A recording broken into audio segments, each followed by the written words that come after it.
ನೀವು ಆನ್ಸರ್ ಮಾಡೋಕ್ಕೆ ರೆಡಿ ಇದ್ದೀರಾ? ಹಾಂ. ಮಧು ಅಂತ ರೀಸೆಂಟಾಗಿ 1500 ಫೀಟ್ ಡ್ರಿಲ್ ಮಾಡಿಬಿಟ್ಟು ನೀರಿಲ್ಲ ಅಂತ ಹೇಳ್ತಾ ಇದ್ದಾರೆ. ಹೌದು. ಈಗ ರೋಡ್ನಲ್ಲಿ ಅವರು ಪಾಯಿಂಟ್ ಮಾಡೋಣ ಅಂತ ಯೋಚನೆ ಮಾಡ್ಕೊಂಡಿದ್ದಾರೆ. ಹೌದು. ಮಾಡ್ಬೋದಾ ಬೇಡಣ? ಕರೆಕ್ಟಾಗಿ ಹೇಳಿ ನೋಡೋಣ. ಮಾಡ್ಬೋದು. ಮಾಡಿದ್ರೆ ಎಷ್ಟು ಇಂಚು ನೀರು ಸಿಕ್ಕತ್ತೆ?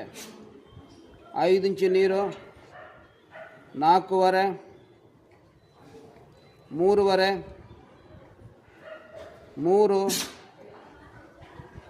2.5, 2 ಇಂಚು, 1.5, 1 ಇಂಚು, 2 ಇಂಚು. ಸರಿ, ಅದು ಎಲ್ಲಿ ಆಗಬೇಕು ಅಂತ ತೋರಿಸ್ತೀರಾ?